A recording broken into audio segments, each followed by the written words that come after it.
Buenos días, sus señorías. Mi nombre es Fortunata y Jacinta y aquí da comienzo esta nueva entrega en formato entrevista, porque como ya veis en pantalla, hoy tenemos al otro lado de la pantalla a Pedro Insua. Muy buenas tardes, Pedro, ¿cómo estás? Hola, muy bien, encantado de estar aquí contigo, Paloma. Estupendo. Bueno, Fortunata y Jacinta, mejor Sí, dicho, las perdón. dos. En Las este dos. formato de entrevistas es más bien Paloma Hernández, pero bueno. Paloma, vale. Pedro, nos recibes desde Santiago de Compostela, ¿verdad? Sí, la Vale. ciudad del apóstol Santiago, claro, porque además eso es Y el único apóstol, que pero bueno, en España sí. puede estar relacionado con el motivo de esta entrevista, que es la presentación de tu nuevo libro, La ciudad de Ujú. Santiago. Tiene ahí su papel protagonista, me parece, ¿verdad? Sí, sí, sí, claro. Santiago, pues es el reservorio espiritual novedoso que precisamente se produce con la Reconquista, que no está en los visigodos, no está en los romanos. Entonces Santiago tiene, claro, desde el punto de vista histórico, tiene una importancia extraordinaria, ¿no? Muy bien. Y toda la polémica que suscitó y todo esto, pues Santiago es fundamental, es prácticamente pues elemento fundacional de España, ¿no? Entonces, pues bueno, pero ya iremos desengranando. Muy bien. Bueno, efectivamente, yo creo que Pedro Insua necesita muy poca presentación, pero para los que se incorporen de nuevo al canal o desde el otro lado de Santiago, iba a decir, fíjate, del océano, bueno, pues vamos a leer una pequeña nota biográfica. Pedro Insua, pues recordamos que nació en Vigo, Galicia, en el año 1973, se licenció en Filosofía por la Universidad Complutense de Madrid en el año 97. Actualmente ejerce como profesor de filosofía y es uno de los discípulos pues, más reconocidos del filósofo español Gustavo Bueno. Os voy a citar sus 4 libros, los voy a ir imprimiendo ahora en postproducción, ¿verdad? En pantalla. 1492, España contra sus fantasmas. El orbe a sus pies, Magallanes y Elcano, cuando la cosmografía española midió el mundo. Hermes Católico, un libro importantísimo de Pedro Insua, ante los bicentenarios de las naciones hispanoamericanas. Guerra y Paz en el Quijote fue el primer libro tuyo que leí, por cierto. Además lo leí en Sao Paulo, en Brasil. Anda. Así No sabía que, que había viajado tanto el libro, que envidia. pues sí, sí, sí, me lo llevé en la maleta y allí, una semanita que pillé una gripe tremenda, pues allí me devoré Guerra y Paz en el Quijote, el antierasmismo de Cervantes. Por supuesto, también ha escrito y colabora actualmente en muchísimos medios de prensa y participa pues, también en muchas plataformas de televisión y otro tipo de plataformas digitales. El motivo de tener hoy aquí a Pedro es porque está a puntito ya de publicarse su nuevo libro. Vamos a ver, este libro está ya en situación de preventa, es decir, ya se puede encargar en todas las plataformas que yo he mirado en Google, está ya disponible en todas las plataformas, pero digamos que la distribución ya del libro en papel va a empezar el día 22 de febrero, es decir, la semana que viene enseguida. Título de este nuevo libro, Cuando España echó a andar. Editorial Ariel, 512 páginas, es decir, es una investigación tremenda. Ahora nos cuentas un poco el proceso de elaboración, lo que te ha costado en tiempo, quiero decir, etcétera. Y yo te voy a dar inmediatamente la palabra, pero quiero leeros esto que aparece en la presentación del libro en todas estas páginas de venta. En este libro, llamado A despertar controversia, ya queda claro que es un tema muy polémico, que está ahora mismo ahí en auge, ¿verdad? Pedro Insua defiende y evidencia el verdadero nacimiento de nuestra nación, que ya consolidada echó a andar en el siglo XIII. Bueno, Pedro, pues antes de entrar en materia, como te digo, me gustaría que nos contaras un poco el proceso de elaboración de este libro. ¿En qué momento surge la idea? ¿Por qué ves tú la necesidad de afrontar de nuevo este tema? ¿Dificultades que has tenido? En fin, cuéntanos un poquito. Bueno, esto es un encargo de la editorial Ariel, de Francisco Martínez Soria en principio, que fue el que me encargó los otros 2 libros, el editor, eh,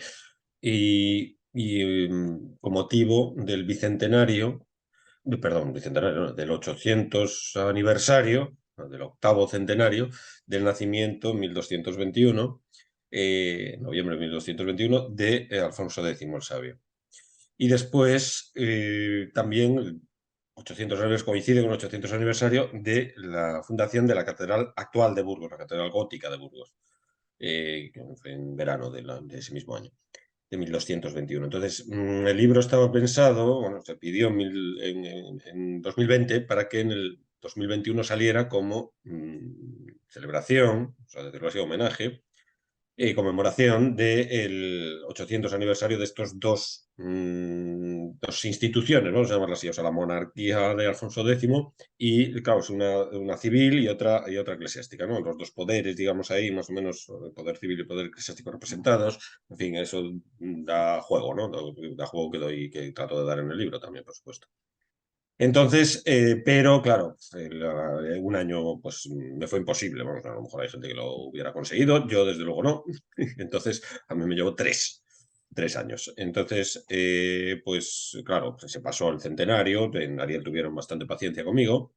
Fui postergando, me dieron plazos, me ampliaron los plazos, claro, tuve que meterme para el body, por así decir, pues toda la literatura medievalista actual, que es mucha. El medievalismo español tiene un impulso muy grande en las universidades españolas. Hay gente ahí eh, que ha publicado muchas cosas muy interesantes y que, digamos, ha desbordado un poco la polémica en la que se estaba hasta hace relativamente poco, que era pues Sánchez Albornoz, Américo Castro, Barbero Vigil y todo esto, pues quedó un poco ya rebasado.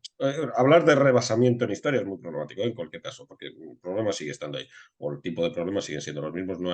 No llegó un tío a un laboratorio y dijo, no, la velocidad de la luz es fija, de 300.000 kilómetros por segundo, entonces todo lo demás a tomar por saco. No, eso no ocurre con el interferómetro y tal y cual de Michels-Morley que revoluciona la física. Eso no ocurre en historia, no.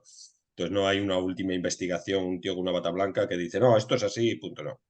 Entonces, las interpretaciones, por supuesto, siguen estando ahí y tanto Sánchez Albornoz como Américo Castro, yo los vuelvo a discutir en el libro, naturalmente, un capítulo entero dedicado a esa polémica, ¿no?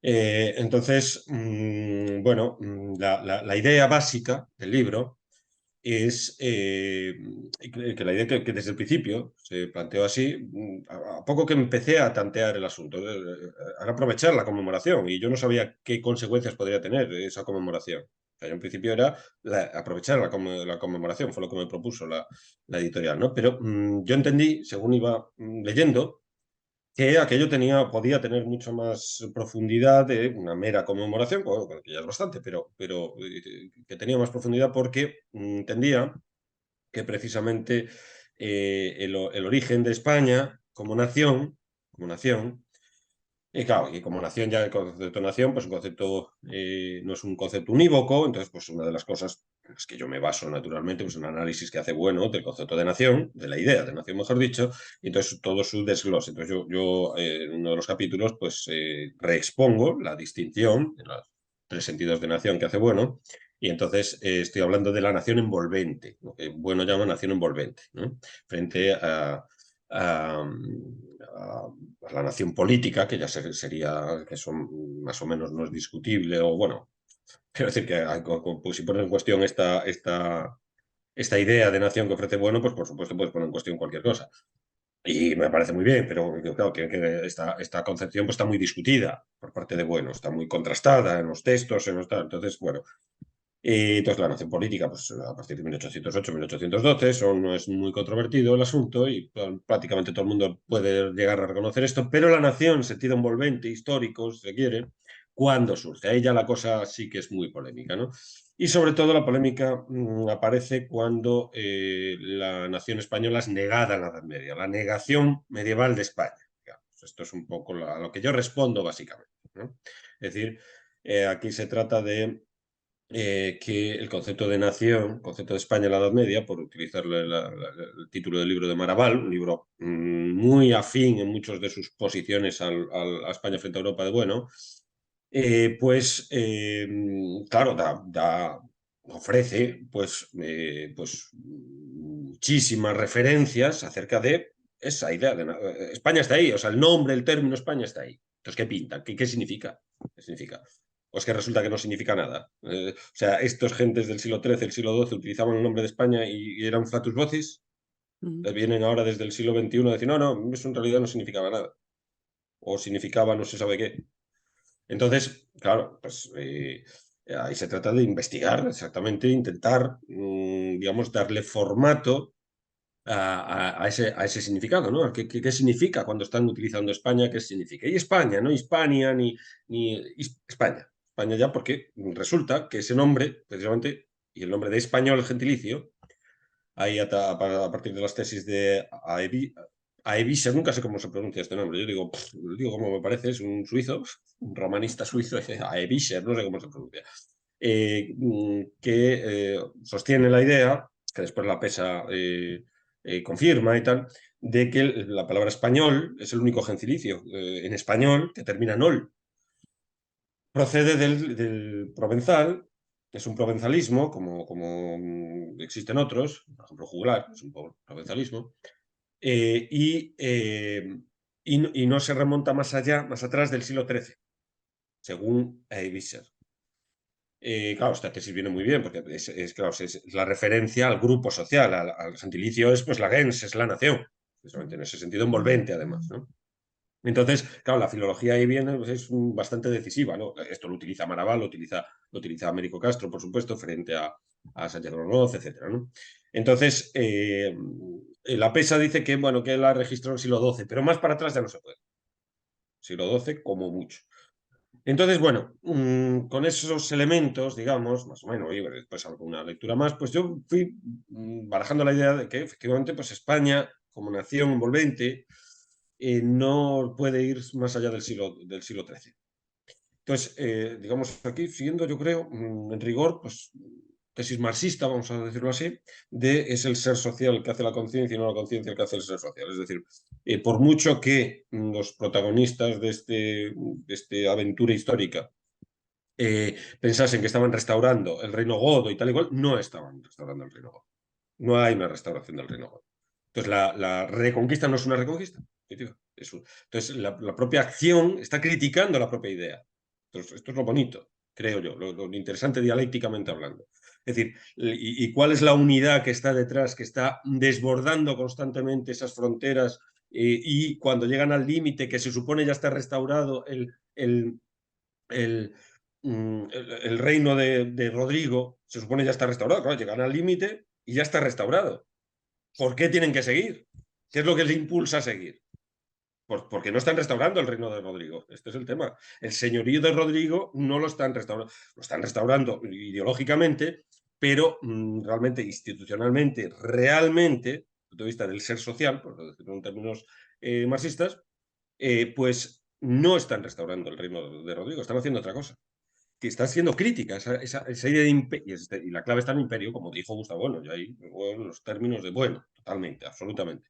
Maraval apunta lo mismo, ¿eh? Maraval, lo que pasa es que, claro, en Maraval hay un recorrido, un bagaje, digamos, cronístico, documental, impresionante, pero que bueno, también lo tiene, pues no tanto, o sea, digamos, vamos a decirlo así, el filtro que hace Maraval es impresionante, impresionante. El libro es el concepto de España en la Edad Media, es impresionante. La cantidad de documentación que maneja Maraval.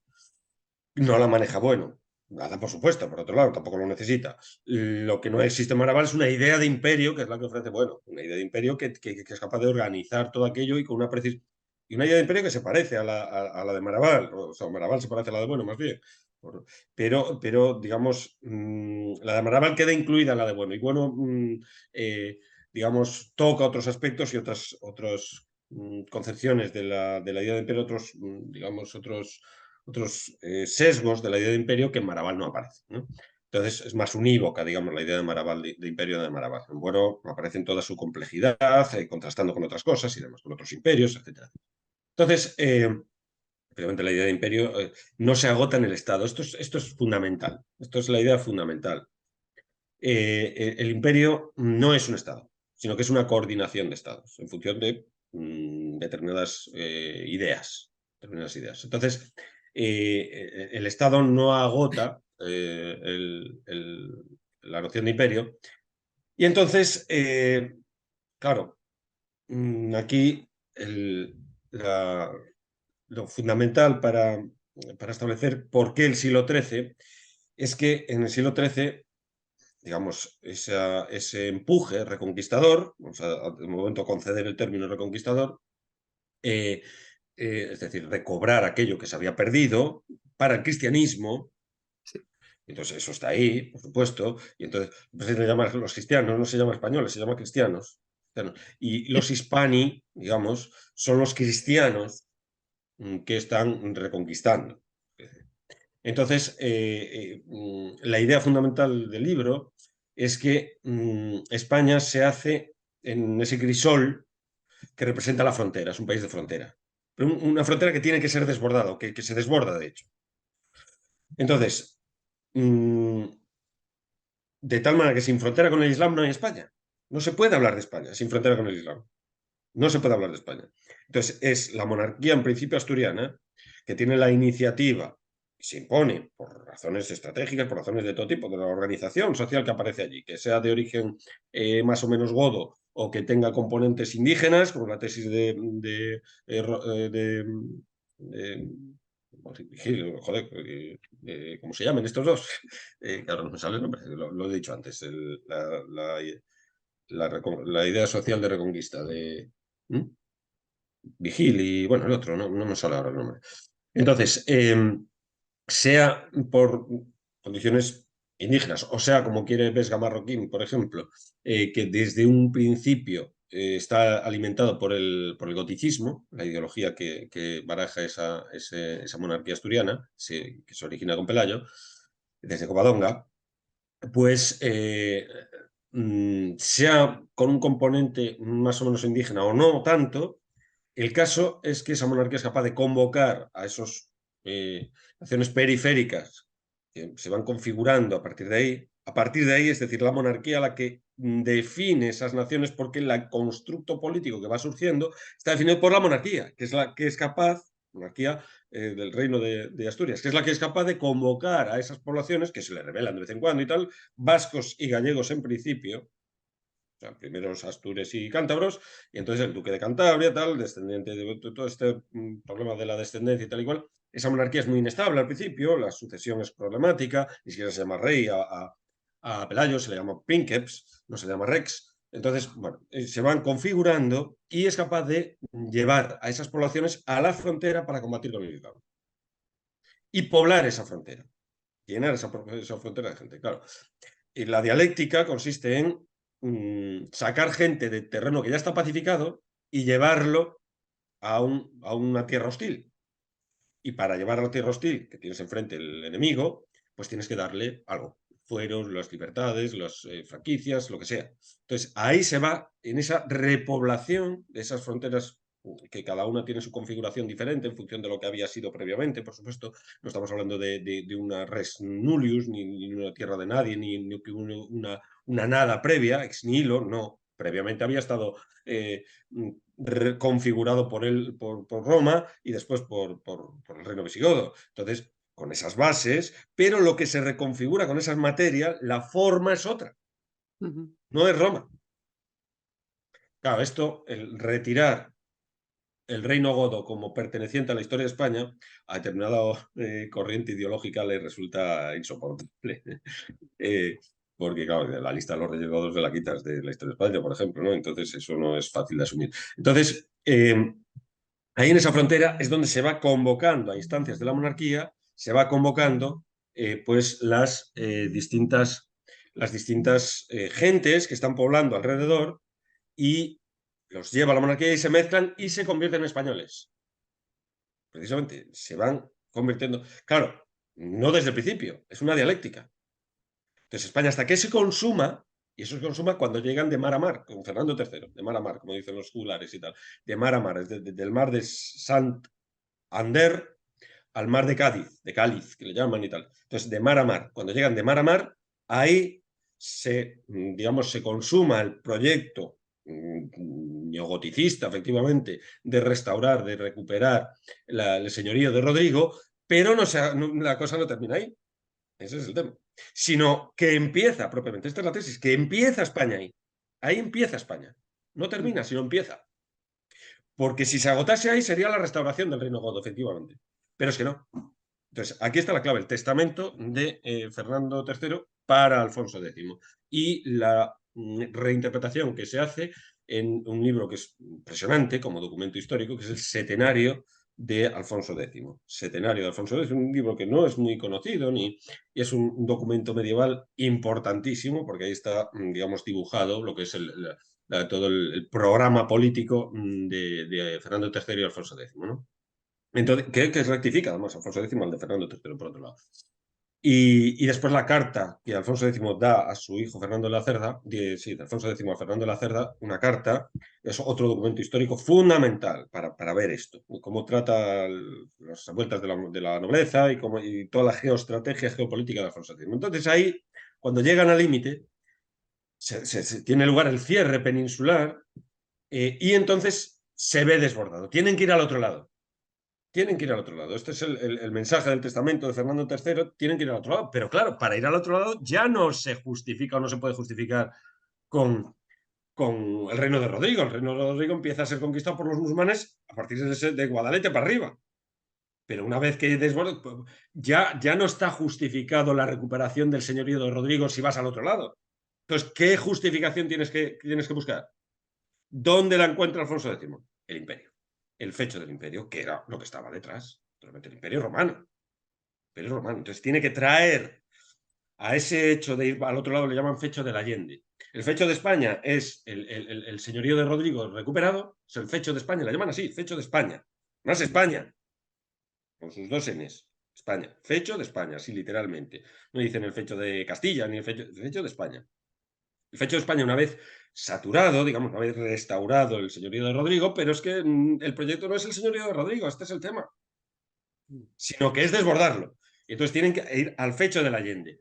Pero para ir ahí no sirve como justificación el fecho vamos, el señorío de Rodrigo. Entonces tienen que traer algo que es el imperio. Entonces Sevilla, capital imperial, entonces empieza a recordar en el setenario que es una ciudad imperial, que ahí nacieron Adriano y Trajano, etcétera, etcétera. Entonces será la justificación imperialista romana la que le busque, y en la primera expedición que se produce es a Marruecos por parte de Alfonso X en 1260, al sitio de Salé, la expedición de Salé, que es donde se reunió Pedro Sánchez con Mohamed VI y donde pegó el giro total y la bandera, la bandera con el escudo al revés, que pusieron. Esto no creo que sea gratuito, creo yo, porque estos siempre están con la emblemática y tal, les importa mucho a los musulmanes en general. Y entonces la bandera al revés, que se reúnan en Salé, el primer lugar expedicionó en una expedición imperialista, digamos, en este sentido, hacia el norte de África por parte de España. Fue la primera expedición, 1260. Entonces, fue un fracaso, por otro lado, pues quedó una expedición más o menos pirática y tal, pero el proyecto no era la piratería. Entonces, eso es el fecho del Allende, que está vinculado al fecho del imperio. Entonces, toda la lucha de Alfonso X es traer el imperio, el Sacro Imperio Romano-Germánico, del que él es heredero, o tenía posibilidades por ser un Stauffen, por ser hijo de Beatriz de Suabia, por ser suavo, por lo tanto de los gibelinos, era gibelino, y claro, se tiene que meter en todo el laberinto político de Italia y la Alemania, que eso es impresionante. Yo de los 3 años que tuve que dedicar a esto, 2 fueron el laberinto alemán-italiano, eso es increíble, eso es impresionante. Impresionante ahí, pues desde la muerte de Federico II, Hohenstaufen, claro, pues 1250 muere Federico II Hohenstaufen, entonces pues ahí se produce el interregno sucesorio, que es un guirigay impresionante, que a eso no puedo ni decir nada. Pero Alfonso X, la estrategia es traer el imperio romano y llevarlo al fecho del Allende. Llevarlo ahí para justificar y entonces tiene las luchas con el papado está más pensando, papado en líneas generales son cruzadistas, buscan la cruzada del Oriente, y desprecian un poco la cruzada africana, pero Alfonso X está constantemente en pugna con el papado, reivindicando la cruzada africana. Entonces, esto es y ahí aparecen los dos vectores, digamos, de fuerza que definen la política española, geopolítica española, hasta la actualidad, que es un componente fundamental, que es Europa y África. África, ¿qué pasa? Que el fecho del Allende, cuando se trate de recorrer, pues habrá que sortear África, directo no se puede ir, entonces habrá que ir por el occidente para volver por el oriente, y cuando van por el occidente para volver, y entonces se encuentra con América. América es un desarrollo de esta de esta política. Y América es lo que define España. Esto es un poco la visión general del asunto. Entonces, España surge ahí. Claro, del otro libro que tengo, 1493, es la consumación, bueno, sobre todo de Magallanes Elcano, la consumación de este proceso. Pero ¿dónde surge? ¿Cuándo nace? Pues los atributos característicos de España, desde el punto de vista de su política exterior, las aduanas las inventa, la frontera es Alfonso X. La aduana se instituye, toda la economía, con la mesta y tal y cual. Claro, las vías pecuarias y todo esto tiene que haber de mar a mar para que haya vías pecuarias, para que eso funcione económicamente. Entonces, todo esto se constituye. Las ciudades, el 90% de las ciudades españolas, desde el punto de vista de sus ordenanzas institucional, desde el punto de vista institucional, sus ordenanzas de sus municipios, de su organización por barriados, por collaciones, por tal, son del siglo XIII, el 90%. Esto es tesis de Ladero Quesada. Entonces, España y los vínculos entre los puertos, que eso es fundamental, las atarazanas que se surgen en Sevilla, y los vínculos entre los puertos de la zona del País Vasco, Galicia y Andalucía, que es lo que se vuelca al Atlántico. Son los protagonistas de la conquista americana, son vascos, gallegos y andaluces, básicamente. Entonces, se vuelve. Pero la conexión con los puertos mediterráneos de Castilla, que eso va a ser fundamental. Cuando llega Alicante, Alicante va a ser el primer proyecto. De hecho, la palabra fecho del Allende surge en Alicante. Desde Alicante, Puerto Castellano, va a haber una primera expedición un tanto enigmática hacia el norte de África, antes que la de Salé. Pero no se sabe muy bien cuál era el objetivo y tal y cual. Entonces, y después, cuando llegue ahí a Castilla, los italianos tratarán de traer a los castellanos a la política italiana, que es cuando se le ofrece a Alfonso X por parte de los pisanos, influidos por los marselleses, a su vez, en el imperio, que resulta un fracaso, por otro lado. Y entonces, ya termino, porque fíjate la primera pregunta, imagínate todo lo demás. Ya estoy prácticamente ya. Entonces, claro, es importante que Alfonso X tiene una visión imperial constantemente, incluso llega a arruinar el Estado, el cortoplacismo estatal, digamos, en aras del imperio. El imperio. Él tiene una visión de águila imperial frente a la visión gallinácea estatal, que es la que tiene su hijo. Y que será destronado. Alfonso X tiene, digamos, la vida de Alfonso X es de un dramatismo impresionante, impresionante. Cinematográficamente es una pasada, es una pasada. En un momento, en esa carta a su hijo Fernando de la Cerda, que muere en unas condiciones, Fernando de la Cerda, el heredero muere, eso va a ser tremendo. Esa muerte de Fernando de la Cerda, cuando entran los musulmanes benemiríes, entran, por fin, y Alfonso X está en el imperio, está en Bocaire, en Francia, en el sur de Francia actual. Está allí entrevistándose con el Papa, buscando el imperio, y entran los musulmanes, los benemirines, la tercera invasión, digamos, norteafricana. No habrá una cuarta ya, esta es la tercera, y no habrá más, porque en la batalla del río Salado en el siglo XIV se les pondrá freno. Entonces no habrá más invasiones norteafricanas. Y gracias a que Alfonso X establece todo un sistema de frontera, de defensa fronterizo, por eso se llama Jerez de la Frontera, porque establece una frontera que permite neutralizar, que permitió neutralizar eso. Eso fue por Alfonso X, porque la idea de Fernando III era distinta. Entonces, entran los musulmanes y el regente es Fernando de la Cerda. Y cuando va a abordar la defensa, una vez que muere en Ciudad Real, fundación de Fernando de Alfonso X, Ciudad Real. 1255 se funda Ciudad Real y en 1275 muere Fernando de la Cerda. Entonces se produce un problema sucesorio impresionante, impresionante. Con Alfonso X ausente. El arzobispo de Toledo, que es el hijo de Jaime I, Sancho de Aragón, muere también. Uno de los principales nobles. Claro, los nobles, la nobleza son los tanques. Hay que pensar que la nobleza son los tanques. Esa es un poco la categoría. O sea, la nobleza armada son los tanques. Como se te revuelvan los tanques, tienes un problemón. Y además, para tratar de neutralizar los ataques de la nobleza, solo tienes un arma: la nobleza. Y entonces tienes que. Las peleas con la nobleza son tremendas. Entonces, en esa carta, Alfonso X le dice a su hijo, que parece un reggaetonero, así el tono, dice: el imperio es lo más. Lo más. El imperio es lo más. O sea, el objetivo fundamental de mi reinado no es el reinado, ni siquiera. Entonces, claro, Alfonso X tenía una dificultad para defender el imperio frente a sus rivales, a Rodolfo y a Enrique. Era que sus rivales no eran reyes, él sí. Entonces tenía que gobernar su reino. Y eso le generó muchísimas dificultades para sacar adelante el imperio, que finalmente lo consigue. Pero prefigura absolutamente lo que sucederá después con Carlos V. Es una prefiguración total y absoluta. Este formato es el que consigue Alfonso X. Entonces, bueno, esta es un poco la tesis. No se puede hablar de España, por lo tanto, antes, porque no hay una política exterior española. No hay... Y la clave está en partir de lo que hoy es España. Lo que hoy es España. Y luego uno de los elementos fundamentales es el idioma, claro. Nosotros, o sea, Alfonso X empieza el primer cronista en castellano que podemos leer en la actualidad, sin saber latín, sin saber nada. Entonces, son una serie de atributos actuales de la nación española actual que, al ir hacia atrás, ¿en dónde nacen? Pues ahí, y no antes. Esta es la tesis fuerte del libro. Y no antes. Y no antes. Esto, bueno, está ahí, pero claro, bueno, empieza con Pelayo y tal y cual, ya ahí se habla de España, incluso llega a hablar de Proto-España, yo creo que no tiene muchos, aunque no en España frente a Europa, sino posteriormente Proto-España, hablando de los visigodos, yo creo que eso no tiene sentido. Por ejemplo, ahí yo creo que mete una rectificación, digamos, o una crítica, si se quiere, así dicho abiertamente, a esa... No tiene sentido hablar de España, porque no se puede hablar de una prefiguración. No se puede hablar de una prefiguración porque no puedes poner los bueyes antes que el carro, ¿no?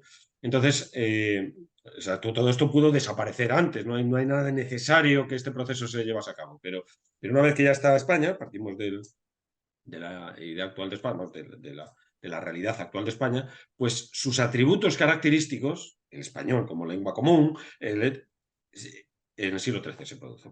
La estructura urbanística, la relación, el vínculo, la jerarquía urbana entre las distintas ciudades, la jerarquía Sevilla-Burgos, esa conexión, todo esto, sobre todo, algo que no dije aún, que es la repoblación. O sea, la propiedad. La propiedad se distribuye en los donadíos y tal y cual, cuando se conquistan las distintas ciudades, se reparten. Hay unos repartimientos. Esos repartimientos siguen en vigor, con muchas transformaciones que hubo y tal y cual, pero de esos repartimientos. Siglo XIX particularmente hay unas transformaciones, pero sobre esos repartimientos. No de los repartos de los godos. La propiedad de los godos desapareció totalmente cuando entran los musulmanes. Y a los musulmanes se les despoja absolutamente, se les expulsa de las ciudades. Que es una idea que yo tenía un prejuicio, que había una mezcla y tal. No hay mezcla. Los musulmanes los expulsan totalmente. Se van con lo opuesto, se van a Granada, se van al norte de África, se van con su cuerpo, dicen las crónicas y tal. No hay una mezcla, no hay un mestizaje. Mestizaje se produce en América. La novedad del mestizaje es Canarias y América. Yo pensaba que había mestizaje previo. No. No existe tal mestizaje. Mestizaje es un hecho americano, total y absoluto. Con el infiel no hay mestizaje. Con el infiel relapso, digamos que ha rechazado la fe, no con el infiel inocente como es el infiel americano, ¿no? Que no ha rechazado la fe porque no lo conocía. Entonces, ni con judíos ni con musulmanes hay mezcla, no. Ese mestizaje, esto de las tres culturas, tal cual que hablan los epígonos más que otra cosa, porque Américo Castro no es tan armonista, no hay ese armonismo en Américo Castro, en sus epígonos sí, pero ese mudejarismo del que se habla y tal y cual, lo niego totalmente. Totalmente. A pesar de que estoy con la tesis de Américo Castro del origen de España a partir de la llamada Reconquista, antes no, pero sin embargo, el mudejarismo no hay tal mezcla. Eso no hay mezcla. No hay tal. Bueno, esto es un poco a grandes rasgos, ¿eh? Bueno, vamos a ver, señores, ya está hecha la entrevista, porque Sí, el es resto el de... guión. El guión estaba preparado porque Pedro ha sido muy generoso, me ha facilitado bueno, algunos contenidos del libro, el índice, entonces yo había preparado un guión, señores, un guión con... Lo has desbordado completamente, Pedro. De todas formas, vamos a ver, voy a aprovechar algún comentario, sí que yo creo que podemos incidir en él. Por ejemplo, me apetece mucho insistir en esta idea que tú has desarrollado ahora perfectísimamente. Si borramos el término imperio, creo que es una cita literal de tu libro, si borramos el término imperio, España pierde su sentido unitario. Y recordar también, para citar a Unamuno, porque tú abres el libro con una pues eso, un recuerdo a Unamuno, una cita de Unamuno, lo voy a imprimir aquí en pantalla. Dice Unamuno: ¿es España una nación? Me preguntaba un lego en historia. Y le dije: España es internacional, que es modo universal de ser, más que nación sobre nación. Un conglomerado de republiquetas no es nada universal si no se eleva a imperio. Entonces, bueno, esto ya nos has comentado sobre ello. Si quieres ahora puedes incidir. A continuación, yo tenía recogido todo un texto, pero que tú pues lo has comentado con tus propias palabras. A lo mejor en postproducción lo pongo, pero insistir de nuevo en esta cuestión que tú ya nos has adelantado. No es Castilla la que hace a España, según decía Ortega y Gasset, sino que es América.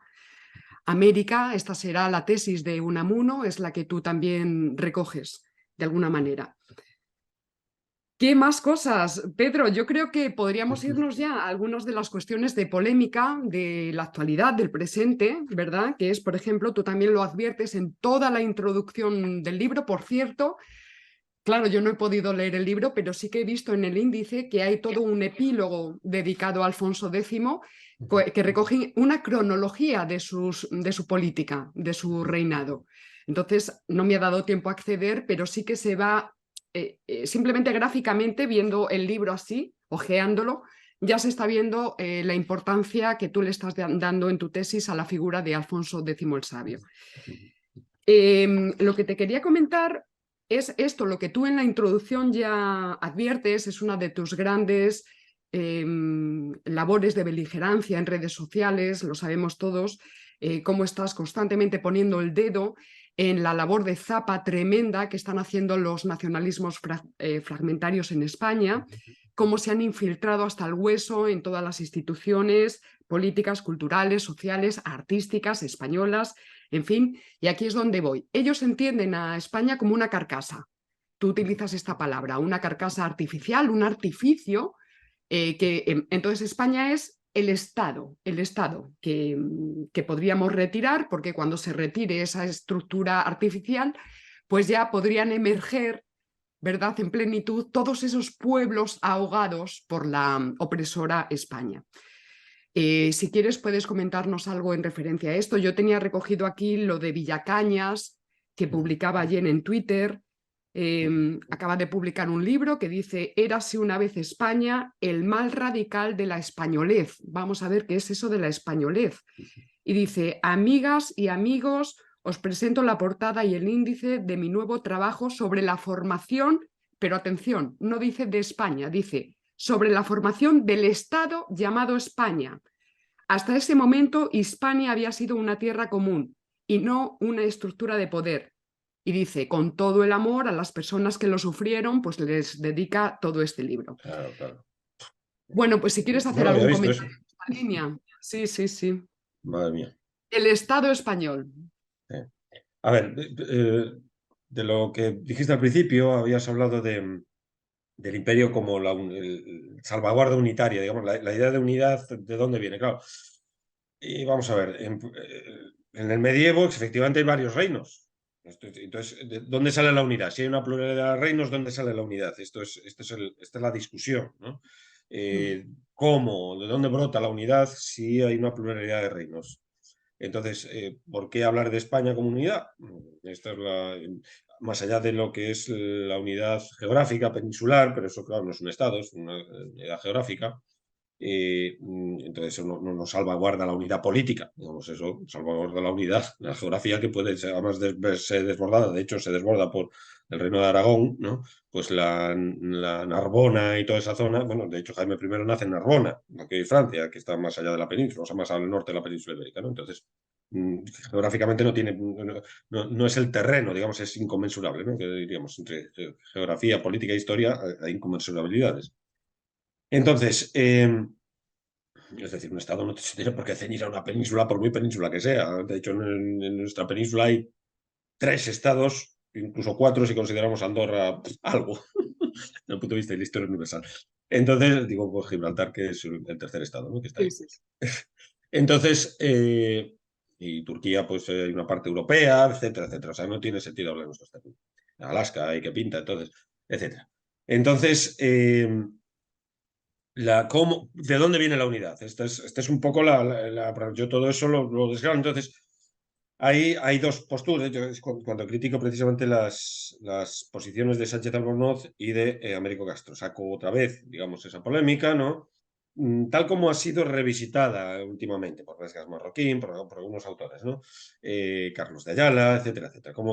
Generalmente, casi siempre se enfocan por los medievalistas actuales como pues una polémica cargada de esencialismo. O sea, tanto uno como en el otro lado, el esencialismo. Tratar de definir España, una esencia. Rehuyen del concepto de esencias, prácticamente hoy en día es algo como si dices la bicha, el nombre es la bicha.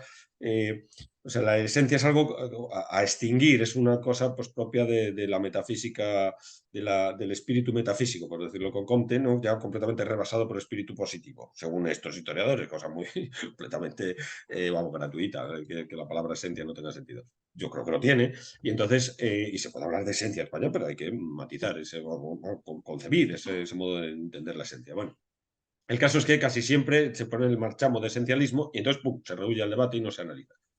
El caso es que Sánchez Albornoz tiene que salvar la unidad de alguna manera. Y claro, se pasa de frenada, digámoslo así, Sánchez Albornoz. Es decir, la unidad viene desde el principio y ni lo tempora, porque es el homo hispanus. Entonces, el homo hispano se va desenvolviendo, ¿no? Es una especie de energía y tal, y entonces, según las invasiones, se va acumulando una especie de condensador energético, y cuando llegan los musulmanes, ¡bum!, se desata. Entonces, la reconquista es ya el desate total de ese pueblo lleno de vigor, ¿no? Frente a la tesis de Américo Castro, ¿no? Que España es un equilibrio ahí casi inestable entre moros, cristianos y judíos, ¿no? Entre las tres castas y tal y cual, una vividura, un vivir sin vivir en sí, una especie de cosa precaria, ¿no? Para Castro, según Sánchez Albornoz. Entonces Sánchez Albornoz entiende que el homo hispanus es algo prehistórico que está ahí, y ni lo temporal, es un concepto completamente metafísico, es intratable históricamente. A pesar de que, desde el punto de vista archivístico y documental, lo de Sánchez Albornoz es impresionante. Es impresionante, es un historiador impresionante, o sea, maneja todo. O sea, quiero decir que es de una riqueza documental brutal, brutal. O sea, es muy difícil de analogar con otro, en este sentido. O sea, arrastra un montón de documentación, pero el planteamiento es completamente metafísico. Por más historiador riguroso que seas, completamente, porque parte de esa idea del homo hispano para salvar la unidad. Porque se encuentra una pluralidad de reinos. Entonces, ¿cómo salvar la unidad? Pues con un homo hispanus ahí de lo más misterioso, enigmático, claro, es el enigma histórico, es un enigma histórico en España. Entonces, pues que no se sabe cuándo. Ahí, curiosamente, se pierde el rigor de historiador. ¿Por qué le llamas hispanus? O sea, ¿de dónde sale ese homo hispanus? Bueno, entonces, una entidad completamente metafísica, casi providencialista, ¿no? De hecho, lo dice así, dice, bueno, yo creo que pudo ser la suerte, pudo ser la providencia, yo creo en la providencia, dice Sánchez de Bornoz, así constantemente tiene este giro, lo utiliza mucho, ¿no? Y en el caso de Américo Castro, claro, también hay una pluralidad de reinos, ¿cómo conserva la unidad? Pues Américo Castro se le va a la unidad. Es un sálvese quien pueda, dice, habla esta expresión. Entonces la unidad pues será más o menos conseguida después, pero no hay una unidad al principio, no hay una unidad medieval. Entonces a él la unidad se le va y al otro la pone demasiado pronto. Entonces ninguno de los dos. ¿Quiénes aciertan? Pues Bueno y Maraval. Y la unidad está en el imperio. Porque el imperio no es un estado, esto es una cosa, sino una coordinación de los mismos. Una coordinación. Entonces, la pluralidad no es algo que juegue en contra. La pluralidad de estados, la pluralidad de reinos, no es algo que juegue en contra de esta idea, sino que es su reafirmación. Precisamente el hecho de que hay varios reinos es lo que permite ver que hay un imperio detrás. Porque el imperio es una coordinación entre esos reinos, que se subordina al reino de Asturias, León, el imperio, toda la polémica que saco a colación en el libro del Imperium Legionensis, del imperio de León, que es como se fragua sobre todo la polémica. El imperio de León, y cómo pues, ese imperio hispano, de origen hispano, que sí, que tratan de emular muchas veces, no emular, sino darle la réplica muchas veces, toda la cuestión de Alfonso II con Carlomagno, los regalos famosos, todo eso yo lo saco a colación, si era de subordinación, si era de igualdad, tal, todo eso, ¿no? Hasta Alfonso VII, en que cuando va hacia Almería a sofocar pues, una revuelta musulmana y tal, una conquista que se volvió a conquistar Almería y tal y cual, después de haber sido reconquistada. Bueno, todo Alfonso VII, pues muere en Despeñapar, vamos, en lo que es el Viso del Marqués, ahí en Ciudad Real. Muere y pareciera como si el imperio muriese con él. Pero no, yo trato de rastrear cómo esa idea de imperio, que pareciera que muriera ahí en Sierra Morena, en el Muradal, que le llaman, no, se sigue rastreando, se puede seguir rastreando documentalmente con los sucesores. Alfonso IX, el padre de Fernando III, recuerda al imperio, que tienen que hacer algo con ese imperio está ahí. Fernando II, el padre de Alfonso IX, que son los sucesores de Alfonso VII. Entonces, algo hay, algo hay ahí. O sea, siguen nombrando, se siguen acordando de él. No se olvida nunca. De hecho, en el setenario, pues Fernando III se acuerda del imperio y dice, aún no es el momento, aún no es el momento. Y entonces, pero con Alfonso X dirá que sí es el momento ya. No lo fue, se equivocó Alfonso X porque fracasó totalmente en sus pretensiones.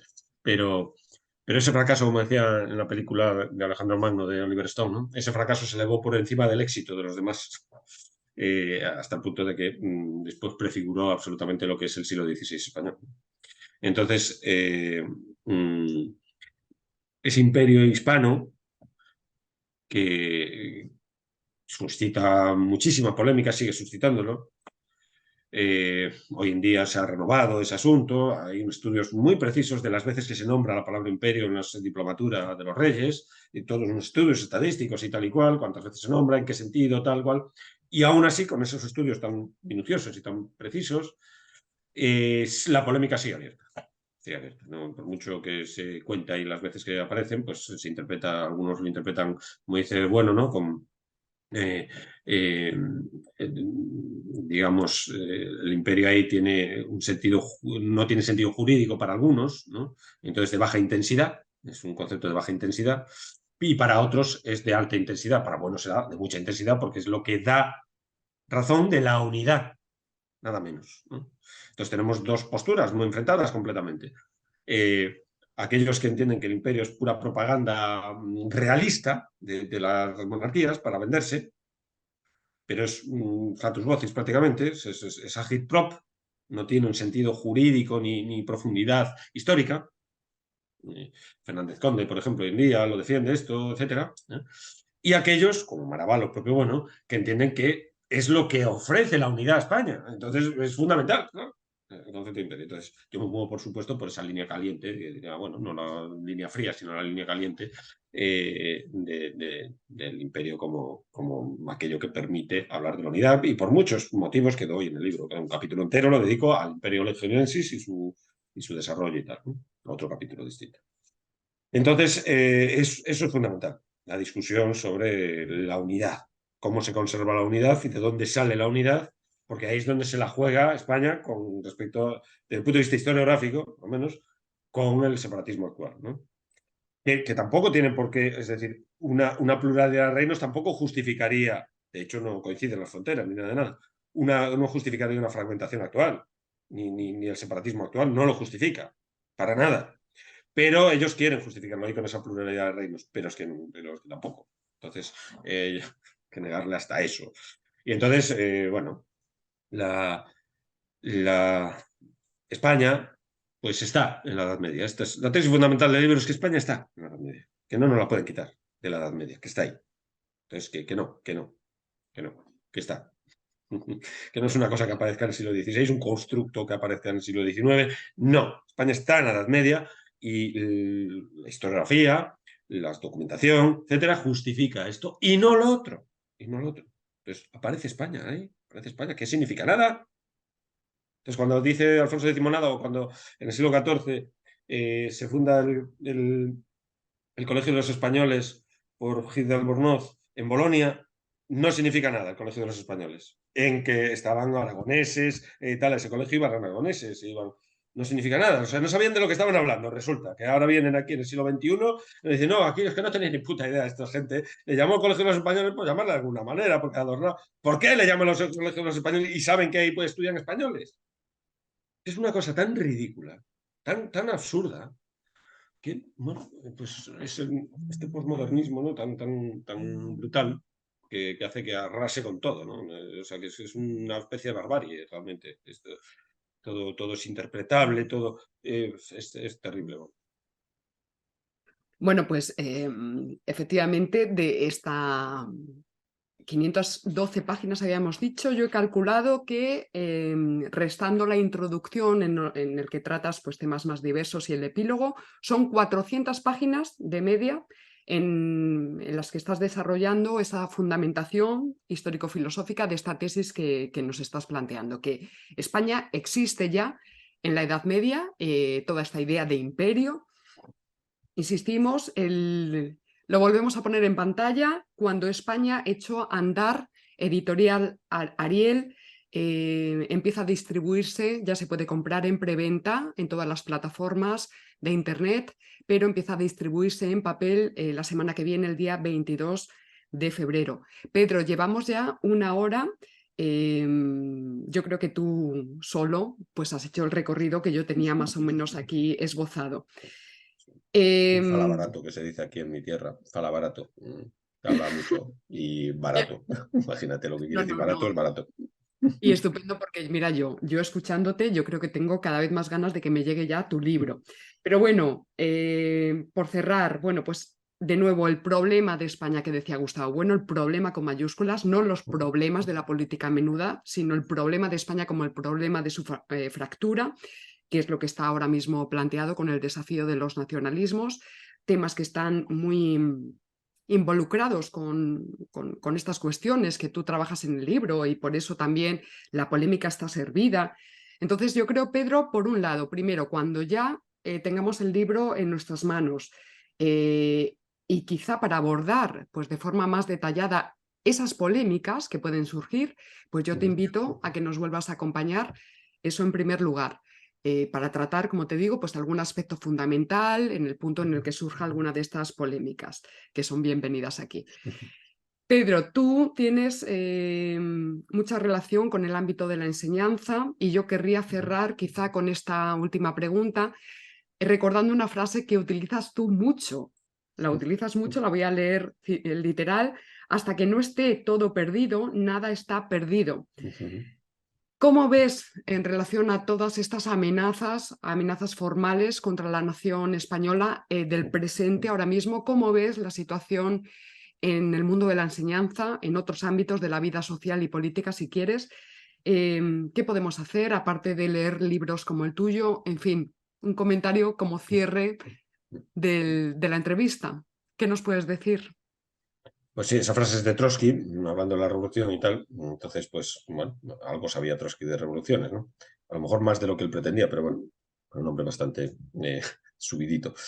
Entonces, pues hay que pelear, dar la batalla con cierta honestidad, aunque eso se presupone, supongo, en todos, ¿no? Y pelear, lucharlo. Es decir, las amenazas son muy fuertes porque la penetración, digamos, institucional del separatismo es muy grande, muy grande, muy grande. Yo vivo en Galicia actualmente, ¿no? Desde hace 2 meses. Bueno, pues yo soy gallego y he vivido aquí, y he venido aquí todos los veranos y todas mis vacaciones y toda mi familia vive aquí y todo eso. Pero aquí, desde el punto de vista de la administración pública, es decir, todo lo que es los organismos oficiales y tal y cual, el español no existe. En la cartelería, me refiero. Pues vas al funcionario y le hablas en español y te contesta en español, a lo mejor, y tal, ¿no? Y en líneas generales ahí no se produce, en general, ¿eh? No se produce problemas. Pero lo que es impreso, que el impreso también es una forma de expresión, lógicamente, bueno, fíjate, tiene una trascendencia mayor que la oral, que el oral se lo lleva el viento, pero el impreso no. Y entonces lo que es impreso, que no te puedes rectificar, no puedes decir al cartel, oye, pónmelo en castellano, porque el cartel no te va a responder. Entonces está todo en gallego. El español no existe. No existe. El idioma español no existe desde el punto de vista administrativo. Cuando ya vas a los privados, a los negocios privados, tal y cual, ahí sí así. Y después en el ámbito de las ciudades y tal, el español es el que se habla generalmente. En Galicia es verdad por las características de Galicia, el gallego estaba más extendido que el catalán en Cataluña o que el euskera en el país, y sobre todo que el euskera en el País Vasco, por las razones pues el agro gallego, el campo gallego, tal, su ruralización, etcétera, etcétera, por una serie de razones que no vamos a entrar. Bueno, ahora me encargo un nuevo libro sobre el galleguismo, o más bien contra el galleguismo, pero Sí, bueno, sí, sí que estoy ya trabajando en ello. Y entonces, claro, pues ha desaparecido. Entonces, claro, ¿eso significa una fragmentación inminente de España? Pues hombre, no lo creo, no está fácil tampoco, ¿no? Romper el país, porque hay presiones de tanto exterior como interiores, etcétera, ¿no? Pero bueno, sí, claro, si uno se empeña, pues claro, es decir, el empeño esté ahí y mm, año 2009, año 2017, el anterior fue en 1934, o sea, si vamos por cadencia, digamos, de frecuencia, ¿no? Pues hicieron paripé de referéndum, como que quieras llamarlo, pero un referéndum de fragmentación, ya. Y sigue estando ahí el desafío. O sea, sigue que lo volveremos a hacer, no sé qué, no sé cuánto. Y en el País Vasco, pues están mirando a ver si aquello triunfa, pues salir ellos. Y así. Entonces, claro, pues esa situación de riesgo, pues, que un país, incluso pequeñito, pueda reconocer ese referéndum, tal y cual, pues tiene un problemón diplomático de mil pares, ¿no? Entonces, si yo qué sé, Lituania, Letonia, Estonia le dan por reconocer, o Rusia, ya no digamos, o lo que fuera. Pues a Cataluña como nación, por ejemplo, pues tienes un problema muy gordo, ¿no? Entonces, luego ya lo tienes el problema muy gordo, porque la posibilidad está ahí, ¿no? Y como desde las propias instituciones, un parlamento regional, se les ofrece, se le da un aura nacional, se pretende soberano a ese parlamento, como para plantear un referéndum en el que estás excluyendo a 40 millones de españoles para que voten 7 millones si una parte de España se separa de España, pues claro, eso ya está, ya eso ha sido planteado y se ha incluso votado. Otra cosa es que, claro, desde el punto de vista legal no esté reconocido y tal, y, bueno, han sido metidos en la cárcel los que lo han convocado, pero se les ha amnistiado, uno está rehuido en Europa, pero no se puede ir a por él, no se sabe por qué coño, de las euroórdenes y no sé qué. Entonces, bueno, pues tienes ahí ese riesgo no resuelto. Así que tenemos un problema. Pero España sigue estando ahí. Cataluña no es independiente, el País Vasco no es independiente y hasta que todo esté acabado, nada está terminado. O sea, seguimos en pie. Y entonces, muy pues bien. habrá que pelear que no se fragmente. Bueno, Porque la fragmentación es la ruina de un país. Decía Locke, Hobbes, ¿no? Que Hobbes es curioso porque es un autor británico, pero tiene una forma de escribir muy dramática, muy continental, ¿no? Y entonces la, hace una comparación siempre entre el Estado y el cuerpo humano, ¿no? Y las enfermedades y tal y cual como males del Estado y tal. Y entonces dice, la sedición es la enfermedad, y la guerra civil, la muerte del Estado. Entonces, pues esto, la sedición es una enfermedad. Es una enfermedad. La sedición separatista, que es el caso, es una enfermedad. Y si estamos enfermos y actuamos como si estuviéramos sanos, pues tienes un problema porque de ahí te puede matar. Claro, dice, no, es un mosquito, es un chihuahua quien te está atacando. Sí, pero si te muerde el chihuahua y no curas la herida, se te infecta, te mata. Que sea un chihuahua. Y no es un chihuahua, por otro lado. Pero bueno. Entonces, este es un poco el asunto. Que de momento seguimos en pie, pero con una enfermedad muy grave, que es la enfermedad de sedición separatista, muy penetrante, que tiene un alcance tremendo de institucional. sí. Esta es la idea. Bueno, pues Pedro, esa era la última pregunta. Si tenías en mano algún proyecto, me alegro muchísimo de este encargo. Muchísimo ánimo, por tanto, creo que en la última, no sé si salió en la conversación con Jorge Polo, porque en su libro sí que tiene un capitulito dedicado al galleguismo, Pero Sí, bueno, sí. yo Muy conociéndote me brillante y muy imagino. bueno, como todo lo que hace Jorge Polo. Un Sí, tío muy es muy riguroso, potente. muy sólido en sus posicionamientos. Y bueno, yo he tenido el placer de prologar el libro suyo ese, Románticos y Racistas, un título ya muy elocuente y muy bien puesto, y es un gran autor, Jorge Polo, desde luego. Pero es verdad que el galleguismo es un tema que muchos conocemos solamente de oídas, de pequeñas lecturas fragmentarias, pero vamos, creo que no hay una persona ahora mismo más capacitada como tú para penetrar ahí. Y con tiempo, Pedro, necesites un año, dos, tres, bueno, estaremos deseosos de tener ese nuevo libro tuyo. De momento, recordad, cuando España echó a andar, editorial Ariel, ya en preventa y el día 22 en distribución. Pedro, muchísimas gracias por tu compañía, por todo lo que nos has podido avanzar. Yo creo que nos queda la boca jugosa para penetrar ya directamente en las páginas del libro. Así que, en fin, muchísimas gracias, Pedro. Y, y bueno, esperamos tenerte por aquí alguna vez más. Bueno, muchas gracias a ti, Paloma, y gracias por la invitación. Y un placer además, y además gracias por la propaganda que se hace del libro. Y pongo, yo ya te digo que de Agitprop no sé mucho, y, y un placer estar contigo, como siempre. Bueno, pues es que hay que hacerlo, es que hay que hacerlo. Hay que hacer propaganda de los libros que vayan saliendo por ahí, porque necesitamos todo el arsenal teórico, filosófico, ideológico incluso, necesario para Pues sí. poder combatir a los enemigos que nos acechan en el presente. Nos despedimos de todos ustedes hasta la próxima semana. Recordad que ya está abierta la inscripción para la jornada presencial en Madrid. Os dejo abajo pues, el enlace de inscripción y también pues, que el día 23, pues, un día después de que se ponga ya en difusión el libro de Pedro, yo estoy en la Universidad Complutense de Madrid hablando de mi libro, que es Ujú, Arte, Propaganda y Política. ujú. Y nos despedimos al estilo de Tzu, Pedro. Si no conoces al enemigo, ni a ti mismo perderás cada batalla. Hasta luego. Chao, chao. Hasta luego. Gracias.